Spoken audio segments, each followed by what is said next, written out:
to send stuff, or do you want me to send stuff? Okay. Let's mute.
Hello, and welcome to. Hello, and welcome. Oh wow, to. Hello, and welcome. that is. There we go. That is. There's an interesting delayed echo. There we go. That was unexpected. Delayed echo.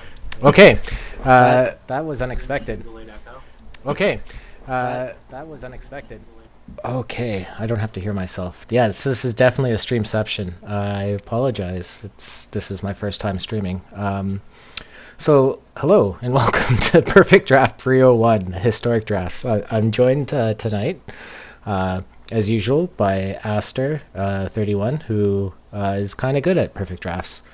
Um, with the most recent tournament refresh, there was a bunch of new historic perfect drafts added, which was really cool because it perfect drafts didn't fill up like you know 30 seconds after they popped, and you didn't have to have a timer to go in and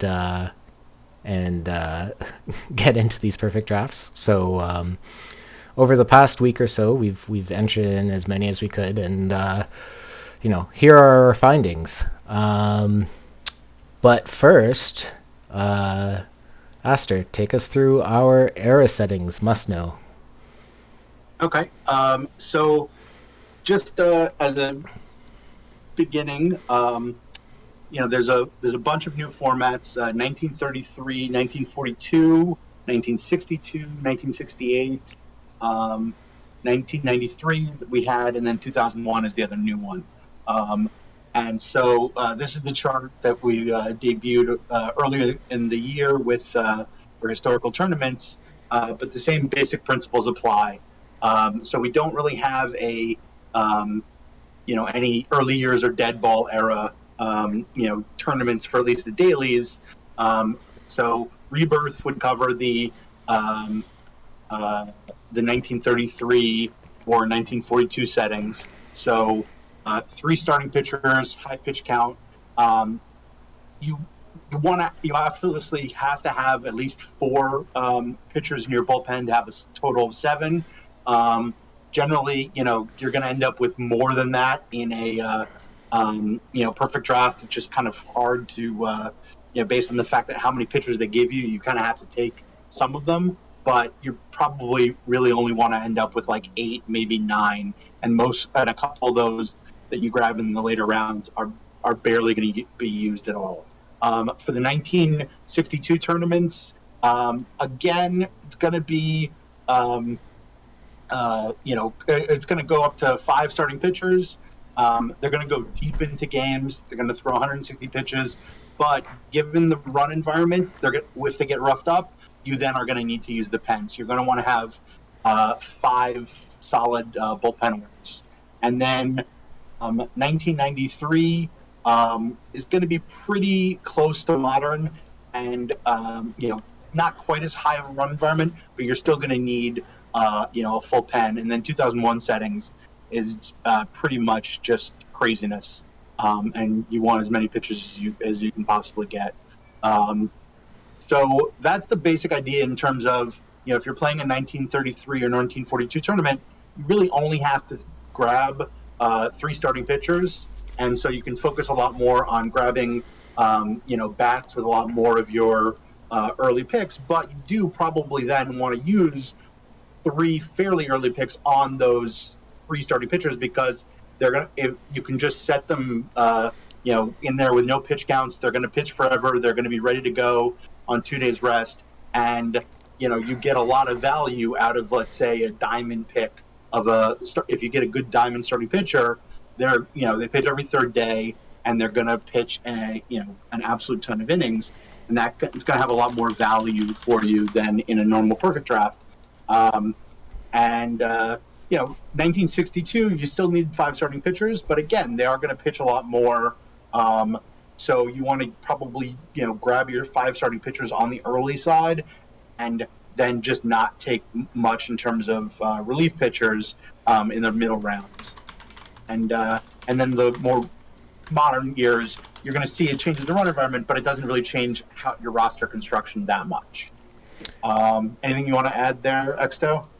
More like questions, I would say. Okay. So Shoot. a few things, like there's a few wrinkles in that some of these are double, and I don't. You said a lot. Did you cover that some of these are doubles, and I think that No. kind of changes some of the strategy. Yeah. But I think you you might cover that in a future slide. Um, the other thing is like these ranges we have are pretty big. How do you feel like how does the run environment change as we kind of move along? Like we've done this analysis, but maybe at the end of the year we might do like a wrap up of like the PT engine in summary. But like I know like there are certain years that seem at least in like baseball boom where like it's almost as crazy as like the power years in terms of home runs. Yeah, so it kind of, it ebbs and flows. Specifically 1968 is one of the years, and that was considered the year of the pitcher. And um,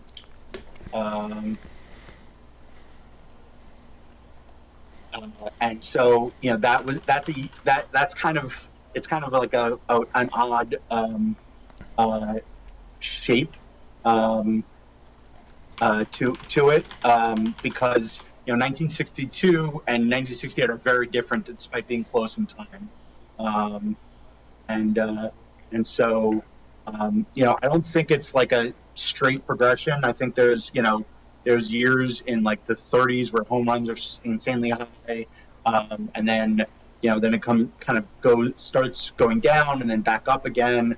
Um, we have some slides about the these different formats, and we'll see, and we can kind of make note of where there are big changes as we go from one to the other. Um, but um, but yeah, so it's not quite as much of a progression as last year. It was kind of a reverse progression where the farther you went back, the more you got homers and um, you know and the more strikeouts. And so now it better fits the run environment, and the runner environment in Major League Baseball did kind of go up and down over the years. So I think we see that reflected a little bit, but I think it'll be better to demonstrate that as we get into the data. Okay, so take us through preparing for historical perfect drafts. Okay. Um, so one of the important things, just structurally, how they set these up is when you're in the lobby page and deciding what perfect draft to sign up for, it has all the information about is it a double or a single perfect draft for the early rounds, um, whether it's what the baseline year, whether there's a DH or not, and then is there a restriction in terms of type or years of cards available. For the daily tournaments, which we're going to be focusing on today, there aren't any year restrictions for the cards. Some of the new weekly ones have year restrictions where it's only cards from 1944 to 1980 or something like that. The only restrictions are historical or the 1993 one is non-live, which I guess non-live adds in the future legends, but doesn't really change much of anything. Um, so when I go and to sign up for a perfect draft, I look at that, and it's important to look at it again right before you click to go and actually do your draft because the information is there. When before you click draft again, but once you've clicked on that and start actually seeing the cards, you don't see the baseline year. You don't see whether their DH is needed or any of the other information. You do see whether you need to take one or two perfect cards, but I think it's important to kind of frame, okay, this is the type of perfect draft I'm doing. I'm going to get, two perfect cards, four diamond cards, etc. And I'm looking at, the 1933 baseline year. So I need to, I only need to take three starting pitchers. I don't really need to invest much in the bullpen. And then, when we get to the actual, data from the tournament, we'll talk about, what type of players will play up or play down in that format. But that's my starting point. Is I want to kind of it only takes like a minute or two before I click start on the perfect draft. Is really make sure I frame for myself. Okay, what type of perfect draft am I actually dealing with? Because I think too often um, people just kind of jump in, and then you end up with kind of like a good generic team, but it doesn't necessarily fit the historical era very well. And often I end up having to realizing that I can't remember I did if I don't like frame it beforehand, and then I have to back out of the tournament and or the perfect draft and look it up and then go back in, which wastes time. So this, I think doing it at the beginning before you start is really important to kind of lock in your plan for the tournament. And we're going to go over a couple of the formats. So I'll maybe go through what my basic plan will be for those formats. And then we're going to finish by doing a tournament. So we'll actually go through the plan for that one. Before we start, Exo starts drafting it. So this is more important than counting catchers. Yeah. Basically. If you're going to do one thing, it's make sure what historical perfect draft you have signed up for. So, how do you adjust your strategy for historical perfect drafts? So we went through the slide in terms of number of starting pitchers. I tend to, adjust, by taking the number of starting pitchers I need much earlier than I would work otherwise. If you guys remember from perfect draft number 2, I said I rarely will take a starting pitcher in the perfect or diamond rounds, but I'll then look to grab like 3 or 4 in the gold rounds. This would be for a single perfect draft. If for a historical single perfect draft, I would probably look to take at least 1 and maybe 2 pitchers in the perfect or diamond rounds, and then try and get especially if it's like a 1942 is a single perfect draft. So in that one, I might take either 1 perfect, 1 diamond, and 1 gold starting pitcher, and that's my pitching staff. Or I might go, 2 diamonds and a gold, or maybe even 1 diamond or 1 perfect and 2 golds. But I really want to hit those pitchers early because that's going to be almost all of my innings in that format. And then the rest of my my picks in the early rounds are going to be filling out that hitting lineup. But if it's a double perfect draft, then I'm probably going to go even more so. If you're getting 6 diamond and perfect cards, so like for example, the 1933 format is double historical. I quite easily will take all 3 of my starting pitchers that I plan on pitching in the perfect or diamond rounds, or maybe leave 1 for a gold round. So I'm really gonna my strategy is to push that up. And then another really important thing to remember is all of these tournaments have restricted card pools where you can't use live cards. The benefit of live cards is a lot of them, especially at the end, play 4, 5, even 6 positions. So you're very rarely going to end up with the situation where you don't have a backup. And even if you don't really plan for it, you can just grab in the iron round, you just grab 2 or 3 guys who play a bunch of positions, and then you're covered, even if you didn't really plan for it. With historical cards or non-live cards, you need to kind of be looking earlier in the process to make sure that you're grabbing some guys with multi-position eligibility. One of the things, especially if it's a tournament where you're only grabbing 3 starting pitchers, you're going to get into the silver rounds and already be filling backup positions. And so that would be a situation where, unless there's a silver hitter that is just an absolute monster, someone like Paul O'Neill, although he's a bad example because he does play multiple positions. But like, if you're grabbing like a really elite bat, then okay, fine. But it fits perfectly into a platoon that you're setting up with like 2 silver players covering 1 position. Most of the time, though, I'm already looking in that silver round as I'm taking like the 9th round, where I'm grabbing my last couple silvers, is to get some guys that play multiple positions. And so like a guy like Don Money becomes very valuable because he plays I think 3 or 4 positions. Bob Bailey plays three positions. Chick Stahl plays three positions. Those are great cards that have extra value because you can, they back up multiple positions, and especially when you're taking them in the silver round, they're backing up multiple positions with a pretty solid player, as opposed to waiting until the bronze or even iron rounds to start grabbing backups that can play multiple positions.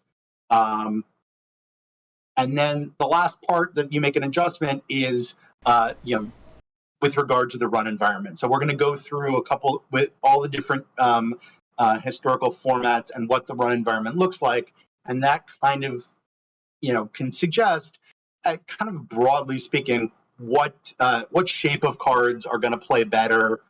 The best example is some of these formats. You'll see that the home run per 9 is under 1, and then some of them it's like 1.6.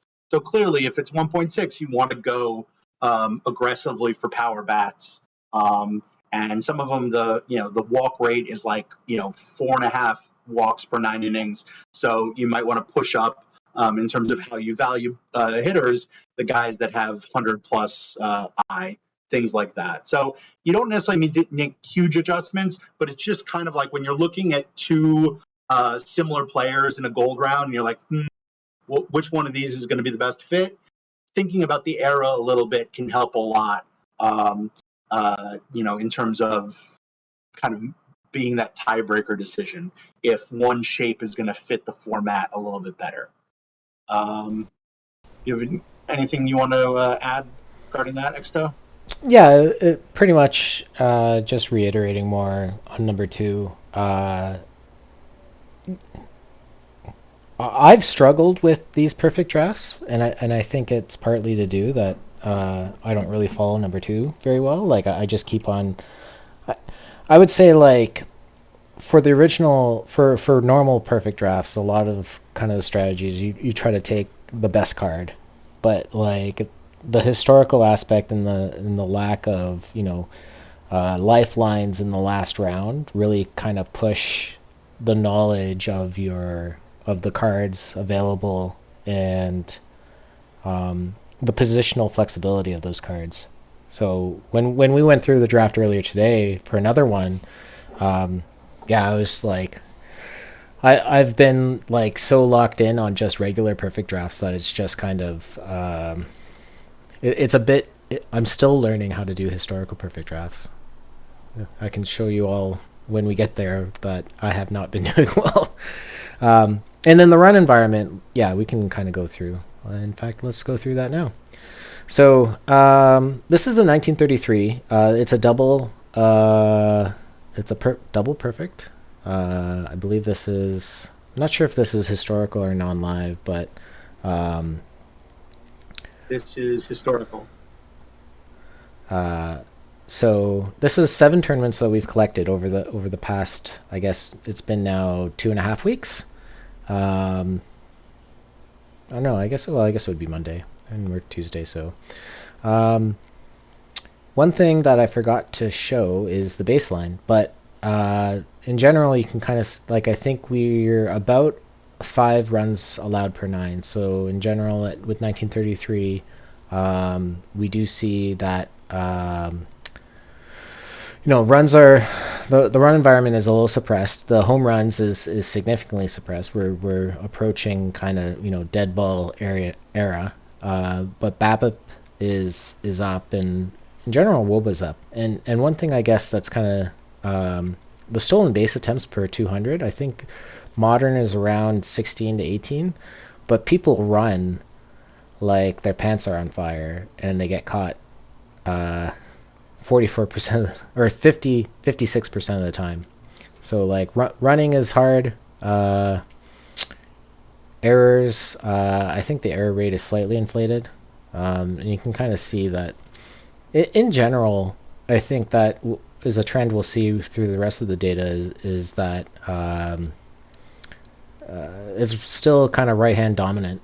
Like it's not like what we saw last week where it was a very even distribution of pitchers and hitters. That I still think that a lot of the best hitters, I guess, are right in the game.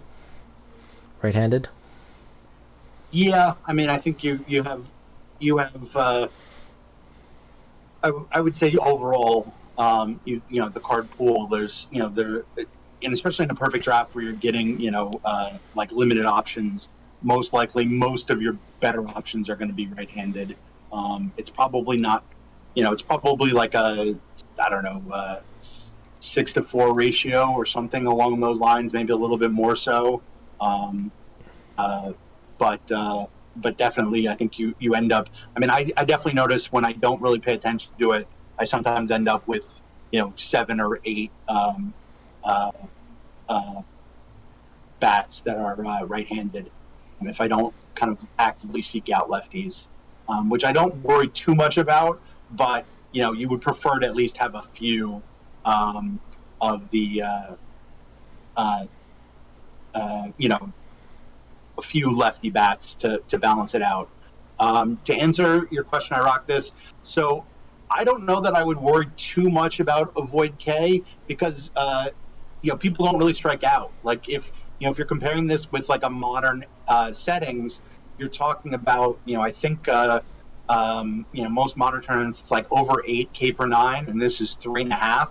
So I think guys with really bad avoid K just don't hurt you very much, and I don't think guys with super high avoid K help you very much. So if you're thinking about for a tournament like this, what shape of let's say pitcher that you want to use, I think like a Herb Pennick kind of shape where he only has like I think 50 stuff, but like over 100 movement and like 90 control. That's going to be a good shape. You'd think that the high movement kind of is a waste, but I don't know. There's something in movement this year that helps not just home runs. So I think that's probably the ideal shape of a pitcher. I think stuff over a certain level just isn't going to help you that much.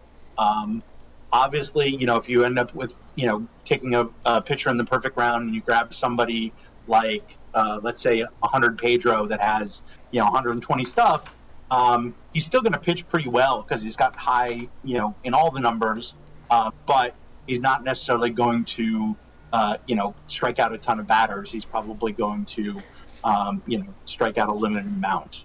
Um, So this is not a perfect draft, so it's not necessarily 1-to-1, but I found a slide from earlier, so you can kind of see this is from the live open.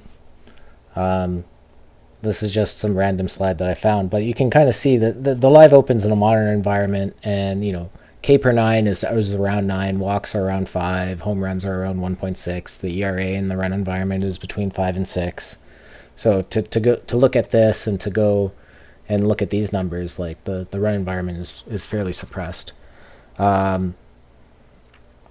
What I've seen, and as we get to the projections, is that you want BABIP, because there are going to be a ton of balls in plays. There's going to be a lot of errors, but you want BABIP in terms of hitters. oh, absolutely. And another thing is to keep in mind that this is a no DH format. It's actually the only no DH format of all these historical formats, even though there are several other formats that are before the introduction of the DH.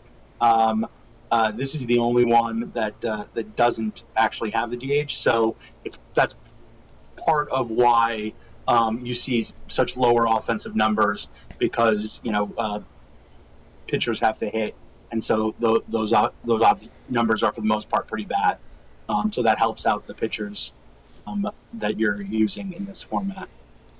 So the next one is 1962.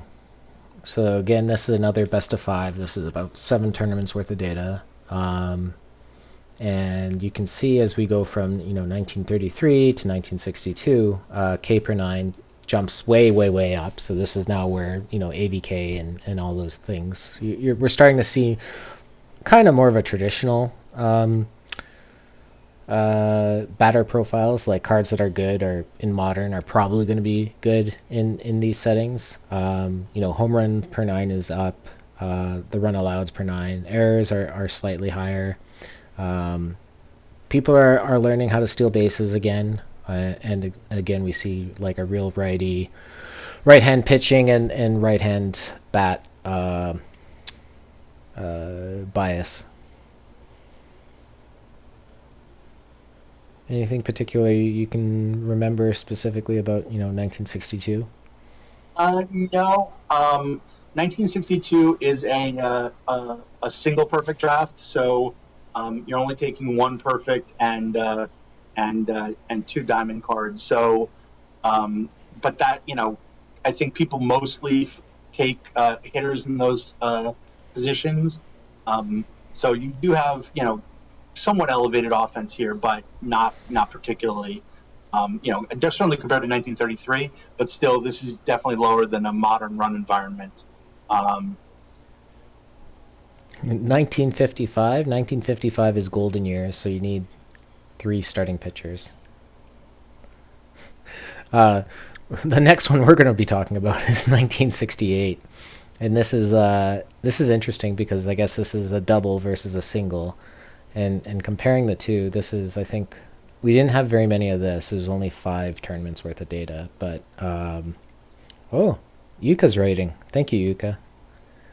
Um, so, oh, hi Dish. Welcome everyone. If you haven't seen our stream before, we're Nerds United. It's Obelix, Primer, Christophorus or Extophorus, Aster 31, and Durden, who has been extremely busy the past month or so. We're going through Perfect Draft 301, historic drafts. We're at 1968. I guess for those who are, yep, stream's going pretty well, Yuka. Thank you for rating. This is the famous slide without, unfortunately, without Durden's head in the bottom right, where we kind of detail the error settings. So, continuing on. Comparing 1968 to 1962, looking at kind of the run environment, we actually see it drop fairly significantly, which yeah, so I guess is, if you look at those home run numbers. yeah, that's the big thing is if you look at 1968 historically, that was the year of the pitcher. That was when Bob Gibson had a 1.12 ERA for the whole season, and offense was way down across the board. So it's not surprising to see that they've done a better job this year of reflecting the historical errors.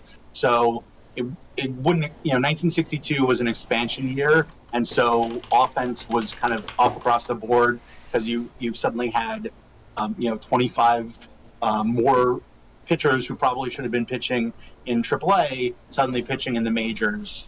And then and that resulted in a lot more offense. So they went from 19. But yeah, so that was 1962. But then 1968, they lowered. They changed the mound, and pitching really was just dominant for during that year. And then they adjusted it again. I think the next year, then the run environment changed again. But this year, you can definitely see that home runs are suppressed. Walks are a lot lower than they were in 1962. A lot less runs across the board. The only thing that's kind of similar is that the stolen base attempts are around the same, and the success rate drops a little bit. But the K rate's starting to get closer to the modern environment, not close to the 8 or 9 that we're going to see in in the more recent tournaments.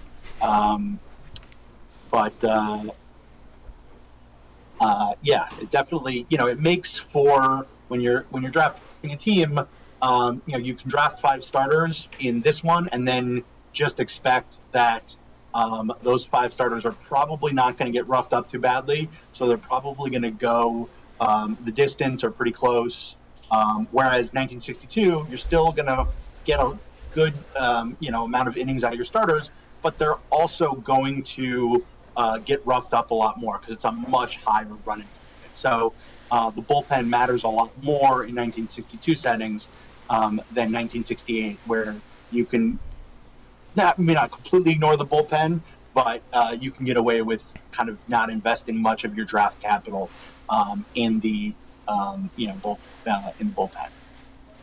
So, 1993 now. This is now a double non-live tournament, so it has future legends, and we can kind of see that 1993, which is one of my favorite years, and 1962. I guess they kind of look the same. No, they're still wildly different. Not that 5.8 and oh no, they are. I lost my my spot. So Yes, 52 and 93 are actually fairly similar. The stolen base attempts is going up, and the success rate's a little higher. Still, probably, all of these so far, I wouldn't exactly have anyone who's not Cool Papa Bell or that caliber doing a whole lot of stealing, but uh, you know starting to get into like a semi-reasonable number of success rate for stolen bases. And then the run environment, you're right, it's very similar to 1962. It's down from the modern settings pretty much across the board, but it looks pretty straightforward. Um, and I think that at this point you're gonna need a full bullpen, but uh, they're not going to get crushed the way they would be in the really aggressive years like we'll see with 2001. You can maybe get away with especially if you take a couple silver and maybe the rest bronze arms, you maybe can get away with only having 11 pitchers, but you're probably going to want 12 for 1993. But I don't think you necessarily need to go 13 like you might want to consider for 2001. So 2001 is more straightforward. It's just regular best of seven, not a double. So again, this is still not quite the modern era, but home runs are high. The run environment is high. I think that's the highest home run per nine I've seen for a historical setting so far this year at 1.65. So that's a situation where you really got to watch out for pitchers with low movement are probably going to get really crushed in this format. The high low high guys that are popular in certain formats, I would really avoid that shape in this kind of a tournament. So tonight, Aster is going to guide me through a 1962 draft, but in terms of predictions, based off of the run environments, this is kind of how we saw, or this is how sort of my model is saw which pitchers are good and which batters are good. So tell me what is surprising in this list for 1933. I Mickey Mantle being the best hitter, especially when we showed that there aren't really a ton of home runs. I would think if it's going to be a power bat, I would think Gehrig, who's just like across the board production, or a lot of the guys that follow would perform better than Mantle. So the Mantle at the top really throws me off. But you see, there's a lot of different, especially for hitters. If you look at that list, it's a lot of different shapes. There's guys like, there's some real power bats like Gehrig and Mantle and Fox and Ruth. Then there's kind of balanced bats like Hugh Duffy and Roger Connell. You've got some low home run guys that are taking advantage of the high BABIP. But it's just really like, generally speaking, it looks like what you think of as the best hitters are the best hitters, despite the difference in the run environment. Certainly a guy like Morrill jumping up because of the high is not surprising. But I don't think you would want to make that much of an adjustment.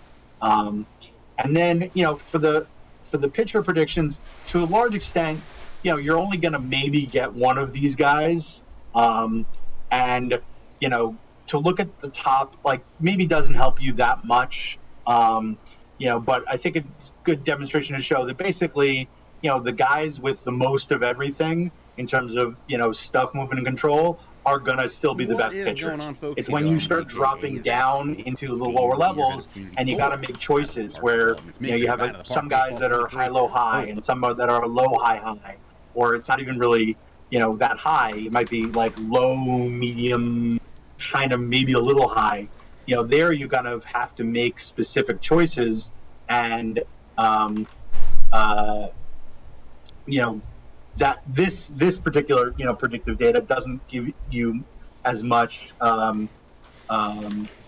with that what shapes work, because all these guys for the most part just have kind of a high shape and don't really tell you a lot. And also Clayton Kershaw is good, but you can't take him in perfect drafts, so it doesn't really matter much. Yeah, it's a little hard to refine these. I should probably add a flag in the card database I'm using that what's PD draftable and what's not. Sure. So as we go and start to look at kind of 1962, Gehrig takes over. You know, Pedro comes up.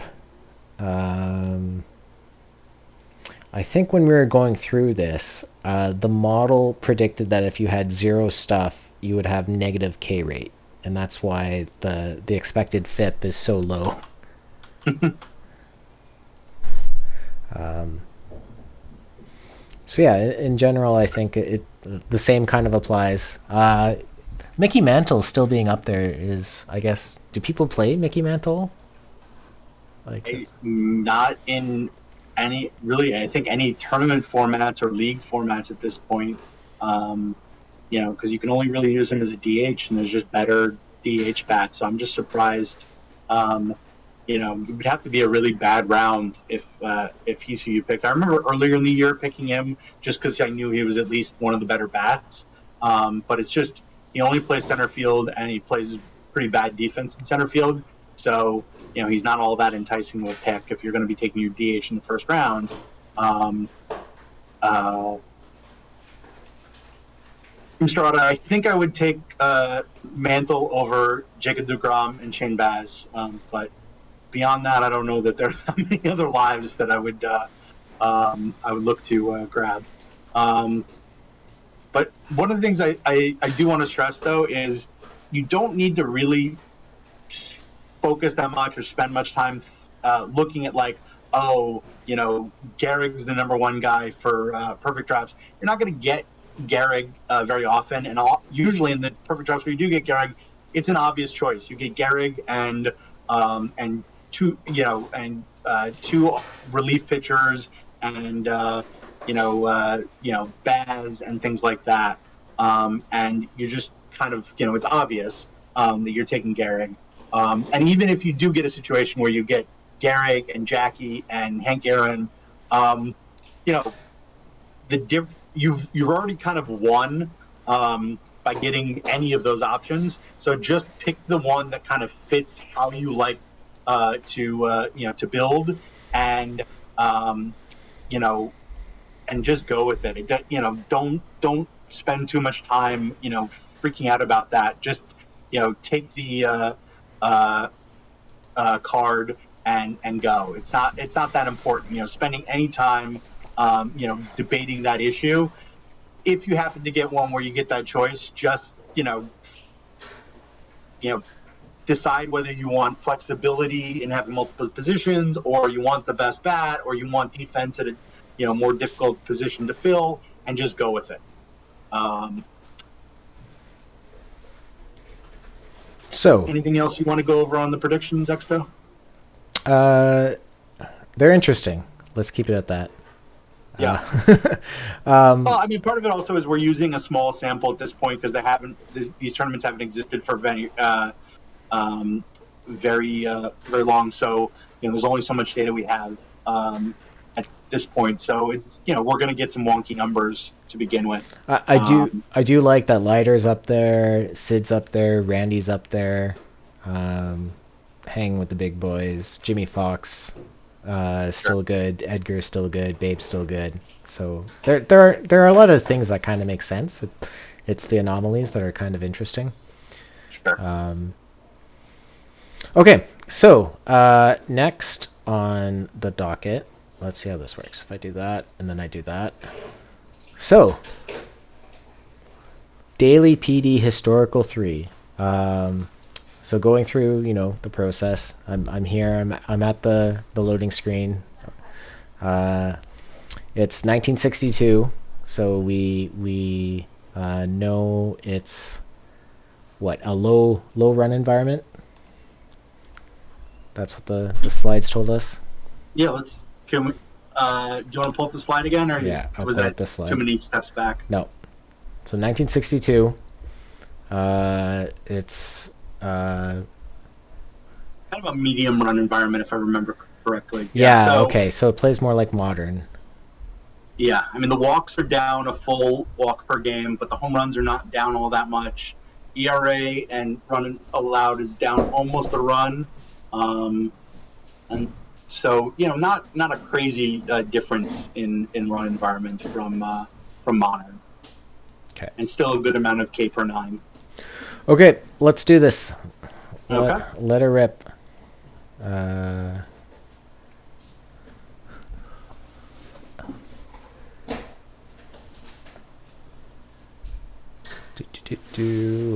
Let's win a Jim O'Toole. Let's win a Jim O'Toole. Round one. Well, and just before you hit start drafting, or you did, but right below that start draft button, it does give you the setting, the historical baseline and the other settings information. So, that can be helpful to just, if you didn't check in the lobby screen, you can at least see that right before you click start draft. Okay, so not exactly the best group of options. Obviously, Steve Howe is out. Clemente is out. This is a single perfect draft, so we're only taking one of them. I figure it's Biggio for the versatility. Yeah, I mean the bat's pretty good, and that you do have three position versatility. Although you're hoping now he doesn't really play great at any of those positions. Second base is above adequate. So yeah, I think Biggio is the choice here. Okay. Anybody in chat think someone other than Biggio? We have two confirmations. Okay, so we're moving on. Next round, more garbage. So left column, we're not taking a reliever. Daryl Evans at least has some power. Polanco, his best position is second base, and we already have a second baseman. Same with Burdock, although Burdock I think plays some other positions. And Langston. Could go Langston. That's a kind of crappy. Or it could play Placido at second. And then move Biggio to center field already. Yeah. Um, Or I could go Langston and win at least one game, hopefully. I don't know. I almost would play Polanco at shortstop. Yeah, that's probably the right play. Biggio at yeah, I'm playing Biggio at catcher in perfect. Let's do this. We're gonna go Polanco, Polanco, Placido Polanco, Yeah, and just hold our nose and do it. yeah. Um, You can't change his position until after you pick him. so let's do that for now. This is Oh, and then of course we get Wagner. exactly Uh, shaping up well, perfectly. so I guess we can move Polanco to third base um, to take Honus, or um, I mean Spalding's a pretty good pitcher. Yeah, but Spalding can't hit well enough to play over even like a bronze hitter. So I don't think he has any hitting value. He's It would just be as a starter. He's a pretty good starter. I think he has reverse splits. uh, No, yep, he doesn't. He's very splitty, actually. Okay, so but he does forget hit that. Yeah, but like, that BABIP. I think I'm gonna go Onus. yeah, I think we go Honus. Oh, I sold Tom York for 32. Thank you, whoever bought that. Um, so we So have you're an it. moving Polanco to third. No, actually I guess yeah. Polanco. I don't like Polanco's second base rating because I would prefer him to have higher turn double play. Um, Or do you want to play him at second and move Biggio to? Biggio's going to be my catcher, which is going to be a Okay, waste. Um, you can move Biggio to center field. Well, let's see what we have. Let's okay. we don't have to make that decision right now. Let's see what we're looking at in this gold round. Double duty. Uh, Does he hit well enough though?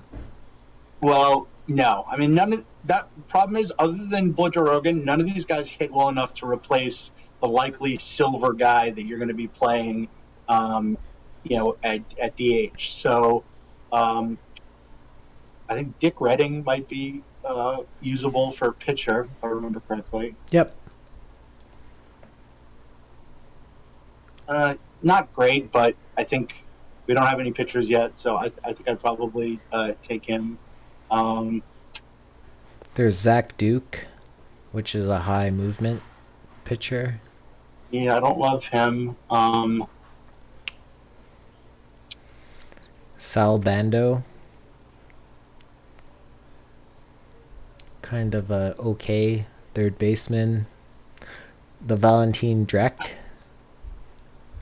I can't, yeah, I mean, I just think we're going to get better corner outfield options in the next round. So I guess I'd take Banda or actually What about Cecil Cooper. what about? Um, I mean, we're probably going to end up with Oh, okay. uh,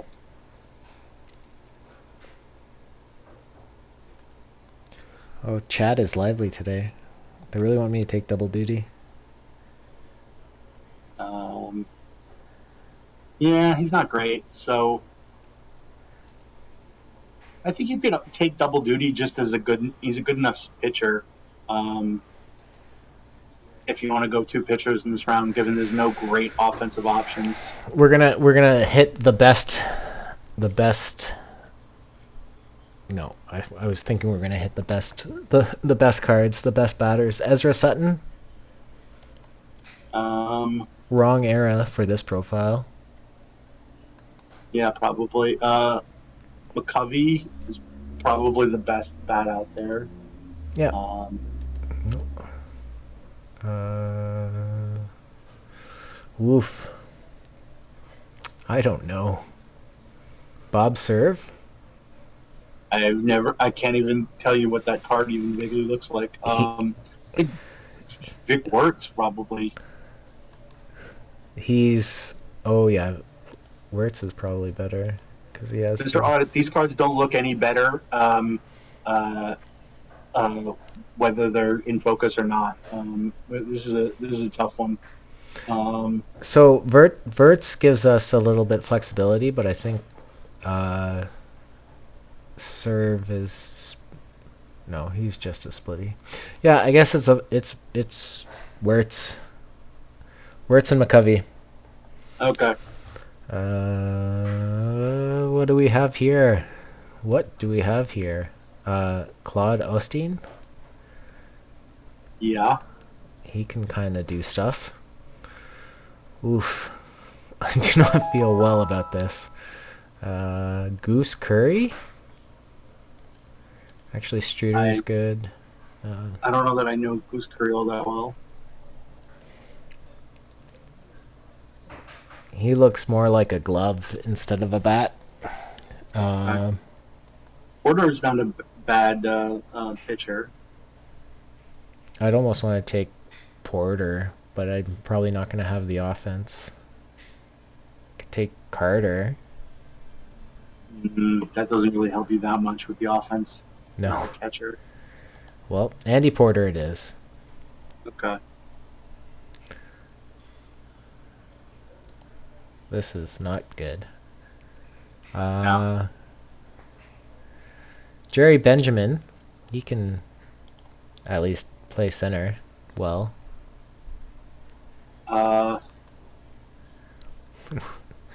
We're running out of positions. Rico I thought Cardi. we were playing Biggio at center.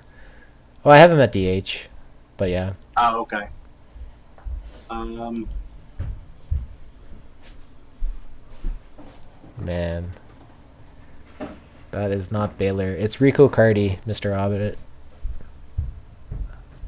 So we need a third baseman, and we need a catcher, and we need a prayer.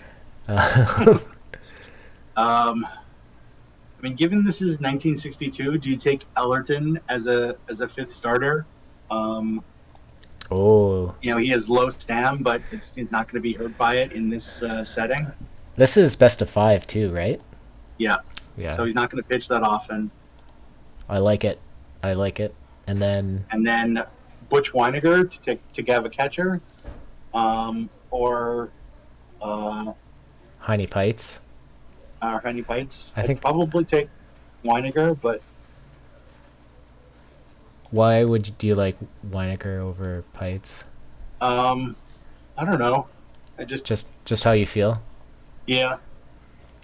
I guess there's more home run power. The going from 8 to 40 is probably fairly significant. That's not necessarily huge. Is the defense that significant? I can't remember. Pites is the better defender. Right, but is it a big difference or? No, it's 1 point. 1 point catcher ability, 2 points catcher arm. Oh yeah, then I'd go Weiniger. Just think. Yeah. But there is no Bob Bailey here. I wish there was a Bob Bailey. Here we go. Of course, we get Ionetta. Anyone good? Bob Johnson. Got our left fielder. Good old Bob Johnson. yeah. Or do we take Dunn? Dunn for DH? Well, then we don't have a left fielder though. Well, no, we take Bob Johnson and Adam Dunn. Oh, and Dunn. We have wow. one more silver round, so Right. we can we need a third I baseman almost too. would. I'm just wondering, do we grab? We still need a third baseman, right? Yep. There's no options here. So, I mean, do you grab one of those two guys and then grab Ionetta as a second catcher? Or do we really need it we've got double duty? I think we could work around it. Maybe double. Yeah. D. So I think I would go with those two as. I think Dunn is the worst fielder. 51. Yeah. Ooh, ooh. Scott Fletcher doesn't play third, unfortunately. No. Uh, why do I know? Why? Now, well, Ooh. hold on 1 second. I just want to see where. So we have done at DH now. Biggio's playing center field, right? Yeah, Okay. Because we can still always move Polanco to third base rather than second. Um, and then if take. there was a uh, if there was a good center fielder or second baseman. Well, I guess we could do that with Fletcher. Place Fletcher at second and play Polanco at third. This is why we have you on the stream, because you have good thoughts like that. And then I would probably take um, probably take. There's a lot of good pitcher options here. I would probably take um, Frazier. Ashby or Frazier or Shuey or Pedroza. So it's really, Oh, probably Shuey. That's stuff and movement. I like it. yeah. Boom. Okay. Okay, so now Okay. Mr. Placido is gonna play third. Okay. So Fletcher's gonna play. we now have five starters, a one relief pitcher, and we've got all offensive positions covered. So now we're looking for backups, um, and we've got a couple guys here that that play a bunch of positions. Do we have no pitchers in this round? Oh, Brian Shaw. Um, Freddie Schmidt. so I like Freddie Schmidt. And maybe DeMoss, because I don't think Pettis plays. well, Second, I don't. third, and left. So Robinson. Robinson plays a couple positions. Um, Moss plays a couple positions. I think Robinson has good power bat, although not very much eye. Yeah. I'm gonna go Robinson, because we're at 5 minutes. Okay. Uh, okay. Do we take the meme that is Bo Jackson with his reverse splits? Probably not. I think I'd consider taking, especially because he only plays one position. Yeah. Um, so I'd like to get somebody who maybe plays a couple positions. And we only have seven pitchers, so I would take the best pitcher available and um, Possum plays first, second, and left, which I think goes well with Robinson, because Robinson okay, plays third, left, and right. So okay, and then Robertson, I think you. which pitcher do we want to take? Yeah, probably Robertson. Okay. Or there's Nahum, 58, 97, 45. Yeah, that just at this with 4 minutes left, just whoever you like. I'm not gonna argue too much in either way. I'd probably take Robertson, but whatever you feel. So Dick Lundy, Amos Strunk. I think we do need another backup center fielder. Okay. Only have eight pitchers. Maybe I'll take Strong so I can get someone to backup shortstop, because I don't think we have a backup shortstop. That makes sense. And then yeah, Don Paul, Warnicki. Warnicki looks like he's a good guy. Yeah, I like Howell, but Oh, Howell. yeah. Oh yeah, Howell's good too. I like Howell. Okay, 3 minutes left, and we're in the final round. Well, this is kind of easy. Although I guess, do we really need Bobby Thompson? Well, how many pitchers are we at? We're at 9 pitchers, so we need one more. Yeah. Probably not Bryles. Uh, He's got 24 movement. I feel yeah. probably gonna go Stauffer. Well, I guess no. We got Joe Black. Joe Black's good. 42. Have him dip and dot. And then Bobby So Thompson. Berger, Berkey, both play.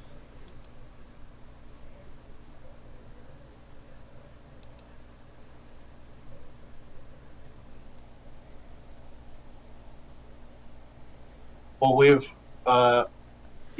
Mr. Otter, we have Butch Weiniger as our number one catcher, and then double duty as our backup, and then Biggio as an extra backup. Could take Villanueva, just to have like a true backup in there just in case, but I don't think you need to do that. I may grab an 11th pitcher. So probably Stauffer then. Okay. Okay. Well, thank you, everyone. Sure. That was terrible. Yeah, that's what happens. Not every perfect draft goes well. So, all right. Yeah.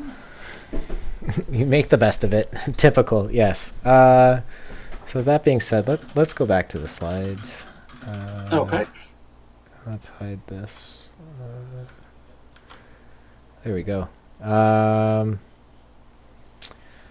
So I was a bit traumatized by that draft, but let's go to the weekly update featured by Mr. Aster 31. Okay, so this is just an update with one more week stats for the top 10 finishes in each format. I only have the last 5 weeks listed just because the slides no longer fit. If anybody wants the full data of all 16 weeks, just send me a DM and I can send that to you. Because it's not easy. It's easy to send, but it's not easy to show on these slides.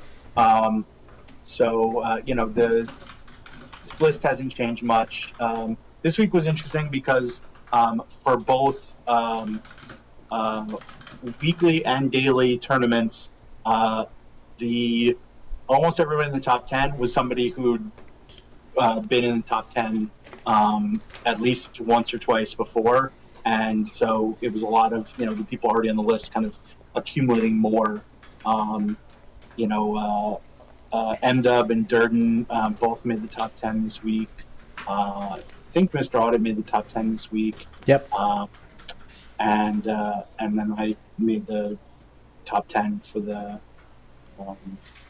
I came 1 point away from winning. And I lost Game 7 of the Open for the last tournament of the week. That would have finished first, so that was a bummer. But still pretty happy to finish second. Do you have the sheet open on your computer right now? I do. When was the last time Mike ABC placed? Like week 8? He's taken. He placed. Hold on, I gotta unpop. So he placed in week 1 through 9. He placed 8 times, and then hasn't played the last 7 weeks, basically. Legend. Daily tournaments. So daily tournaments, shocked. as unsurprisingly, is the Red Eclipse and Bluebird Silver show. Mr. Audit's alter ego got into the double digits. Who beat me today in OOTP era, I think. But I did get 2 historical packs. And I just slid into the bottom of the list with my alt with the last 4 weeks in a row. Yeah. Daily PDs. Daily PDs was, I don't think much changed. I think there were a lot of new people that popped up. Only Delamodon and DSLFC made the top 10 of people who were up near the top before, which isn't terribly surprising for the dailies. It's pretty hard to get into the top 10, um, on a regular basis. Um, and then weekly PDs is even worse. Um, We have a new just new leader, yeah, the New Orleans Crescents. yeah. I think I've seen Four them is around. yeah. Um, uh, 3 in the last 5 weeks for Laertes is pretty impressive. Um, it's gotten a little bit easier to be at least somewhat consistent because with the addition um, uh, of all the new weekly tournaments, you can get into 4 or 5 in a week now. So you have a little bit of a chance without having actually winning a tournament. Wanting, well, I speak good. Um, Without winning a tournament, you can actually get into the top 10. I think this week I was 12th despite not making it past the I think quarterfinals in any tournament, but I played 5 of them, so I had like 3, kind of lower level caches and picked up like almost top 10 level points. So it'll probably make it easier for people to get into the top 10 on a semi regular basis if you're playing a lot of those in the future. And then the last slide is just showing if you add up um, the all 4 categories to see the people who are consistently um, you know up there in a bunch of different categories. Um, I don't think I was looking to see if there's anybody that's qualified with the same team in all 4 categories, and I don't think anybody's done that yet. Um, I It's pretty much Mr. Audit's fault that I won't switch my main team to play weekly perfect drafts because I want to stay ahead of him in daily perfect drafts um, uh, for all time points. So maybe if maybe later in the season I'll at least try and switch it up. Um, and I think that's about it for for the top tens. Um,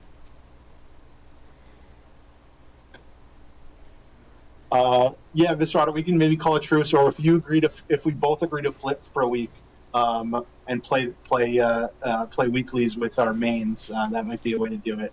Um, we can chat another time about that.